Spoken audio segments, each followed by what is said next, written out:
मूक नामक दैत्य के वध का वर्णन। नंदीश्वर बोले, इस प्रकार व्यास जी ने जैसा कहा था उसी प्रकार अर्जुन विधिवत स्नान न्यास आदि करके उत्तम भक्ति से शिव का ध्यान करने लगे। वे एक श्रेष्ठ मुनि के समान एक पैर के तलवे पर स्थित होकर अपनी एकाग्र दृष्टि सूर्य में लगाकर विधि पूर्वक शिव के मंत्र का जप खड़े खड़े करने लगे। वे मन से शिव का स्मरण करते हुए तथा शिव जी के सर्वोत्तम पंचाक्षर मंत्र का जप करते हुए प्रीतिपूर्वक तप करने लगे। उनका तप का तेज ऐसा था कि देवता भी आश्चर्यचकित से हो गए। फिर वे शिव जी के समीप गए और सावधान होकर कहने लगे। देवता बोले, हे सर्वेश, एक मनुष्य आपको प्रसन्न करने के लिए तप कर रहा है, अतः हे प्रभु, यह मनुष्य जो कुछ चाहता है उसे आप क्यों नहीं दे देते हैं। नंदीश्वर बोले, तब ऐसा कहकर चिंताग्रस्त वे देवगण शिव जी की अनेक प्रकार से स्तुति करने लगे। वे उनके चरणों पर दृष्टि लगाकर वहीं स्थित हो गए। तब उदार बुद्धि वाले महाप्रभु शिव उनका वचन सुनकर हंस करके प्रसन्न चित्त होकर देवताओं से यह वचन कहने लगे। शिव जी बोले, हे देवताओं, आप लोगों की बात निस्संदेह सत्य है। अब आप लोग अपने अपने स्थान को जाइए। मैं आप लोगों का कार्य सर्वथा करूंगा, इसमें संशय नहीं है।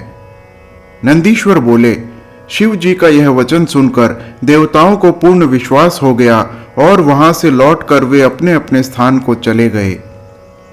हे विप्रेंद्र, इसी बीच दुरात्मा तथा मायावी दुर्योधन के द्वारा अर्जुन के प्रति भेजा गया मूक नामक दैत्य शूकर का रूप धारण कर वहां आया जहां अर्जुन स्थित थे। वह पर्वतों के शिखरों को तोड़ता हुआ, अनेक वृक्षों को उखाड़ता हुआ तथा विविध प्रकार के शब्द करता हुआ बड़े वेग से उसी मार्ग से जा रहा था। उस समय अर्जुन भी मूक नामक दैत्य को देखकर शिव के चरण कमलों का स्मरण कर विचार करने लगे। अर्जुन बोले, यह कौन है, कहां से आ रहा है? यह तो बड़ा क्रूर कर्म करने वाला दिखाई दे रहा है। निश्चय ही यह मेरा अनिष्ट करने के लिए मेरी ओर आ रहा है। मेरे मन में तो यह आ रहा है कि यह शत्रु ही है, इसमें संदेह नहीं है। मैंने इससे पूर्व अनेक दैत्य दानवों का संहार किया है। उन्हीं का कोई संबंधी अपना वैर साधने के लिए मेरी ओर आ रहा है, अथवा यह दुर्योधन का कोई हितकारी मित्र है। जिसके देखने से अपना मन प्रसन्न हो वह निश्चय ही हितैषी होता है, और जिसके देखने से मन में व्याकुलता उत्पन्न हो वह अवश्य ही शत्रु होता है। सदाचार से कुल का, शरीर से भोजन का, वचन के द्वारा शास्त्र ज्ञान का तथा नेत्र के द्वारा स्नेह का पता लग जाता है। आकार, गति, चेष्टा, संभाषण तथा नेत्र तथा मुख के विकार से मनुष्य के अंतःकरण की बात ज्ञान हो जाती है। उज्ज्वल, सरस, टेढ़ा और लाल, ये चार प्रकार के नेत्र कहे गए हैं। विद्वानों ने उनका पृथक पृथक भाव बताया है। मित्र के मिलने पर उज्ज्वल, पुत्र को देखने पर सरस, स्त्री के मिलने पर वक्र तथा शत्रु के देखने पर नेत्र लाल हो जाते हैं। किंतु इसे देखने पर तो मेरी सारी इंद्रियां कलुषित हो गई हैं, अतः यह अवश्य ही मेरा शत्रु है। इसका वध कर देना चाहिए, इसमें संदेह नहीं है। मेरे गुरु का यह कथन भी है, हे राजन, तुम दुख देने वाले का सर्वथा वध कर देना, इसमें विचार नहीं करना चाहिए। निस्संदेह इसीलिए तो ये आयुध भी हैं। इस प्रकार विचार कर अर्जुन बाण चढ़ाकर खड़े हो गए। इसी बीच अर्जुन की रक्षा करने के लिए एवं उनकी भक्ति की परीक्षा करने के लिए भक्त वत्सल भगवान शंकर अपने गणों के सहित अत्यंत अद्भुत सुशिक्षित भील का रूप धारण कर उस दैत्य का विनाश करने के लिए शीघ्र ही वहां आ पहुंचे। कच्छ लगाए हुए, लताओं से अपने केशों को बांधे हुए, शरीर पर श्वेत वर्ण की रेखा अंकित किए हुए, धनुष बाण धारण किए हुए तथा पीठ पर बाणों का तरकस धारण किए हुए वे गणों सहित वहां आए। वे शिवजी भीलराज बने हुए थे। वे शिवजी भील सेना के अधिपति होकर कोलाहल करते हुए निकले। उसी समय शूकर के गरजने की ध्वनि दसों दिशाओं में सुनाई पड़ी। तब उस वनचारी शूकर के शब्द से अर्जुन व्याकुल हो गए। साथ ही जो पर्वत आदि थे वे सभी उन शब्दों से व्याकुल हो उठे। अहो, यह क्या है? कहीं ये कल्याणकारी शिवजी ही तो नहीं हैं जो यहाँ पधारे हैं, क्योंकि मैंने ऐसा पूर्व जन्म में सुना था। श्री कृष्ण ने भी मुझसे कहा था, व्यास जी ने भी ऐसा ही कहा था, और देवगणों ने भी स्मरण कर यही बात कही थी कि शिव जी ही सभी प्रकार का मंगल करने वाले तथा सुख देने वाले कहे गए हैं। वे मुक्ति देने के कारण मुक्तिदाता कहे गए हैं, इसमें संदेह नहीं है। उनके नाम स्मरण मात्र से निश्चित रूप से मनुष्यों का कल्याण होता है। सब प्रकार से इनका भजन करने वालों को स्वप्न में भी दुख नहीं होता है। यदि कभी होता है तो उसे कर्मजन्य समझना चाहिए। शिव जी के अनुग्रह से तो प्रबल होनहार भी अवश्य कम हो जाता है, ऐसा जानना चाहिए, इसमें संदेह नहीं है। अथवा विशेष रूप से प्रारब्ध का दोष समझना चाहिए। और शिव जी स्वयं अपनी इच्छा से कभी बहुत अथवा कम उस भोग को भुगता कर उस दुर्भोग्य का निवारण करते हैं, इसमें संशय नहीं है। वे विष को अमृत एवं अमृत को विष बना देते हैं। वे समर्थ हैं, जैसा चाहते हैं वैसा करते हैं। भला उन सर्व समर्थ को कौन मना कर सकता है। अन्य पुरातन भक्तों के द्वारा इस प्रकार विचार किए जाने के कारण भावी भक्तों को भी सदा शिव जी में अपना मन स्थिर रखना चाहिए।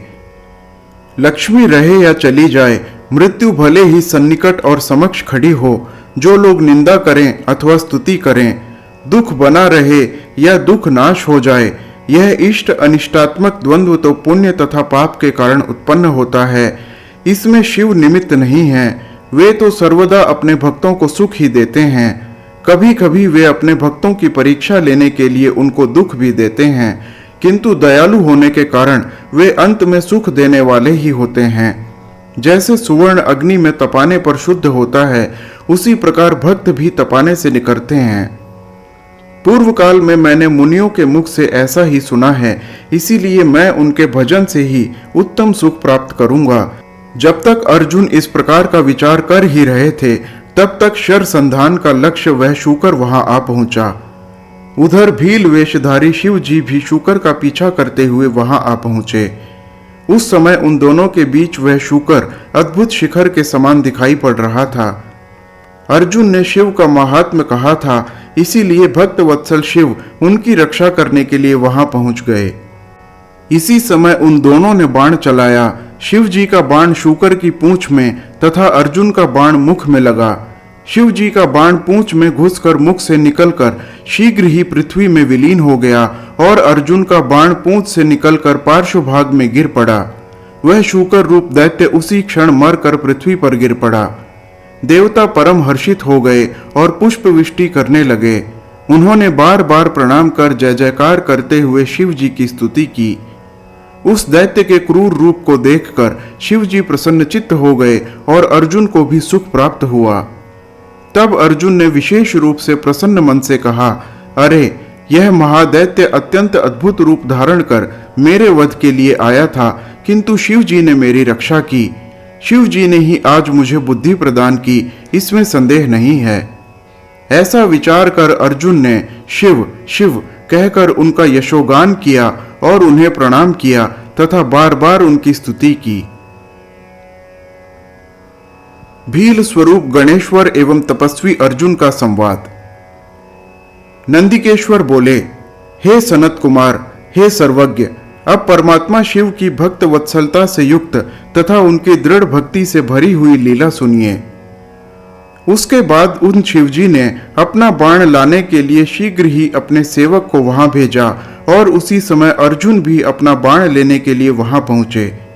एक ही समय शिव का गण तथा अर्जुन बाण लेने हेतु वहां उपस्थित हुए। तब अर्जुन ने उसे धमकाकर अपना बाण ले लिया। तब शिव जी का गण उनसे कहने लगा, हे मुनि सत्तम, यह बाण मेरा है, आप इसे क्यों ले रहे हैं? आप इसे छोड़ दीजिए। हे मुनिश्रेष्ठ, भीलराज के उस गण द्वारा इस प्रकार कहे जाने पर उन अर्जुन ने शिव जी का स्मरण करके उससे कहा। अर्जुन बोले, हे वनेचर, बिना जाने तुम ऐसा क्यों बोल रहे हो? तुम मूर्ख हो। यह बाण अभी मैंने चलाया था, फिर यह तुम्हारा किस प्रकार हो सकता है? इस बाण के पिछ रेखाओं से चित्रित हैं तथा इसमें मेरा नाम अंकित है। यह तुम्हारा कैसे हो गया? निश्चय ही तुम्हारा वह हठी स्वभाव कठिनाई से छूटने वाला है। नंदीश्वर बोले, उनकी यह बात सुनकर गणेश्वर उस भील ने महर्षि रूपधारी उस अर्जुन से यह वचन कहा, अरे तपस्वी सुनो, तुम तप नहीं कर रहे हो, तुम केवल वेश से तपस्वी हो, यथार्थ रूप में छल नहीं करते। तपस्वी व्यक्ति असत्य भाषण कैसे कर सकता है? तुम मुझ सेनापति को यहाँ अकेला मत समझो। मेरे स्वामी भी वन के बहुत से भीलों के साथ यहाँ विद्यमान हैं। वे विग्रह तथा अनुग्रह करने में सब प्रकार से समर्थ भी हैं। इस समय जिस बाण को तुमने लिया है यह उनका ही है। तुम इस बात को अच्छी तरह जान लो कि यह बाण तुम्हारे पास कभी नहीं रहेगा। हे तापस, तुम असत्य बोलकर अपनी तपस्या का फल क्यों नष्ट कर रहे हो? क्योंकि चोरी से, छल से, किसी को व्यथित करने से, अहंकार से तथा सत्य छोड़ने से व्यक्ति अपनी तपस्या से रहित हो जाता है। यह बात मैंने यथार्थ रूप से सुनी है, तब तुम्हें इस तपस्या का फल कैसे मिलेगा? इसीलिए तुम बाण का त्याग नहीं करोगे तो कृतज्ञ कहे जाओगे, क्योंकि मेरे स्वामी ने निश्चित रूप से तुम्हारी ही रक्षा के लिए यह बाण शूकर पर चलाया था। उन्होंने तुम्हारे ही शत्रु को मारा है और तुमने उनके बाण को रख लिया, अतः तुम अति कृतज्ञ हो। तुम्हारी यह तपस्या अशुभ करने वाली है। जब तुम तपस्या में निरत हो, सत्य भाषण नहीं कर रहे हो, तब तुम इस तप से सिद्धि की अपेक्षा कैसे रखते हो? यदि तुम्हें बाण की आवश्यकता हो तो मेरे स्वामी से मांग लो। वे ऐसे बहुत से बाण देने में समर्थ हैं, वे हमारे राजा हैं, फिर तुम उनसे क्यों नहीं मांग लेते हो? तुम्हें तो उनका उपकार मानना चाहिए, उल्टे अपकार कर रहे हो। इस समय तुम्हारा ऐसा व्यवहार उचित प्रतीत नहीं होता। तुम इस चपलता का त्याग करो। नंदीश्वर बोले, तब उसकी यह बात सुनकर प्रथापुत्र अर्जुन क्रोध करके पुनः शिवजी का स्मरण करते हुए मर्यादित वाक्य कहने लगे। अर्जुन बोले, हे भील, मैं जो कहता हूं तुम उसे सुनो। हे वनेचर, जैसी तुम्हारी जाति है और जैसे तुम हो मैं उसे अच्छी तरह जानता हूं। मैं राजा हूं और तुम चोर हो। दोनों का युद्ध किस प्रकार उचित होगा? मैं बलवानों से युद्ध करता हूं, अधमों से कभी नहीं। इसीलिए तुम्हारा स्वामी भी तुम्हारे समान ही होगा। देने वाले तो हम कहे गए हैं, तुम वनेचर तो चोर हो। मैं भीलराज से किस प्रकार अयुक्त याचना कर सकता हूं? हे वनेचर, तुम ही मुझसे बाण क्यों नहीं मांग लेते हो? मैं वैसे बहुत से बाण तुम्हें दे सकता हूं, मेरे पास बहुत से बाण हैं। राजा होकर किस से याचना करे अथवा मांगने पर ना दे तो राजा कैसा? हे वनेचर, मैं क्या कहूँ, मैं बहुत से ऐसे बाण दे सकता हूँ। यदि तुम्हारे स्वामी को मेरे बाणों की अपेक्षा है तो वह आकर मुझसे क्यों नहीं मांगता? तुम्हारा स्वामी यहाँ आए, वहां से क्यों बकवास कर रहा है? यहाँ आकर मेरे साथ युद्ध करे और मुझे युद्ध में पराजित करके तुम्हारा सेनापति भीलराज इस बाण को लेकर सुख से अपने घर चला जाए, वह देर क्यों कर रहा है? नंदीश्वर बोले, महेश्वर की कृपा से उत्तम बल प्राप्त किए हुए अर्जुन की इस प्रकार की बात सुनकर उस भील ने कहा। भील बोला, तुम ऋषि नहीं हो, मूर्ख हो। तुम अपनी मृत्यु क्यों चाह रहे हो? बाण को दे दो और सुख पूर्वक रहो, अन्यथा कष्ट प्राप्त करोगे। नंदीश्वर बोले, शिव की श्रेष्ठ शक्ति से शोभित होने वाले भील की बात सुनकर पांडुपुत्र अर्जुन ने शिव जी का स्मरण करते हुए उस भील से कहा। अर्जुन बोले, हे वनेचर, हे भील, मेरी बात को भली भांति सुनो। जब तुम्हारा स्वामी यहाँ आएगा तब मैं उसको इसका फल दिखाऊंगा। तुम्हारे साथ युद्ध करना मुझे शोभा नहीं देता, अतः तुम्हारे स्वामी के साथ युद्ध करूंगा, क्योंकि सिंह और गीदड़ का युद्ध उपहासास्पद होता है। हे भील, तुमने मेरी बात सुन ली, अब आगे मेरा महाबल भी देखोगे। अब तुम अपने स्वामी के पास जाओ और जैसी तुम्हारी इच्छा हो वैसा करो। नंदीश्वर बोले, अर्जुन के द्वारा इस प्रकार कहे जाने पर वह भील वहां गया जहां शिवावतार भीलराज स्थित थे। तदुपरांत उसने अर्जुन का सारा वचन भील स्वरूपी परमात्मा से विस्तार पूर्वक निवेदन किया। किरातेश्वर शिव उसका वचन सुनकर अत्यंत हर्षित हुए। फिर भील रूपधारी सदाशिव अपनी सेना के साथ जहां अर्जुन थे वहां आए। उस समय पांडुपुत्र अर्जुन भी किरात सेना को देखकर धनुष बाण लेकर सामने आ गए। इसके बाद किरातेश्वर ने पुनः भरत वंशीय महात्मा अर्जुन के पास दूत भेजा और उसके मुख से अपना संदेश उसने कहलवाया।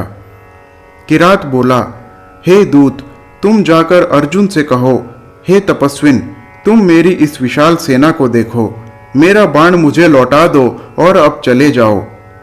स्वल्प कार्य के लिए इस समय क्यों मरना चाहते हो? तुम्हारे भाई दुखी होंगे, इससे भी अधिक तुम्हारी स्त्री दुखी होगी।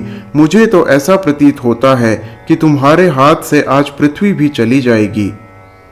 नंदीश्वर बोले, अर्जुन की रक्षा के लिए और उनकी दृढ़ता की परीक्षा के लिए किरात रूपधारी परमेश्वर शिव ने इस प्रकार कहा। उसके ऐसा कहने पर शंकर के उस दूत ने अर्जुन के पास जाकर सारा वृत्तांत विस्तार पूर्वक निवेदन किया। उसकी बात सुनकर अर्जुन ने पुनः आए हुए उस दूत से कहा, हे दूत, तुम अपने स्वामी से जाकर कहो कि इसका परिणाम विपरीत होगा। यदि मैं तुम्हें अपना बाण दे दूंगा तो मैं कुल कलंकी हो जाऊंगा, इसमें संदेह नहीं है। भले ही हमारे भाई दुखी हों, भले ही हमारी विद्या नष्ट हो जाए, किंतु भीलराज मुझसे युद्ध करने के लिए अवश्य यहाँ आए। सिंह गीदड़ से डर कर जाए, यह बात मैंने कभी नहीं सुनी। इसी प्रकार किसी वनेचर से राजा डरे, ऐसा नहीं हो सकता। नंदीश्वर बोले, पांडुपुत्र अर्जुन के इस प्रकार कहने पर भील ने अपने स्वामी के पास जाकर अर्जुन द्वारा कहे गए सारे वृत्तांत को विशेष रूप से वर्णित किया। तब इस वृत्तांत को सुनकर किरात वेशधारी महादेव सेना सहित अर्जुन के पास आए। हर हर महादेव।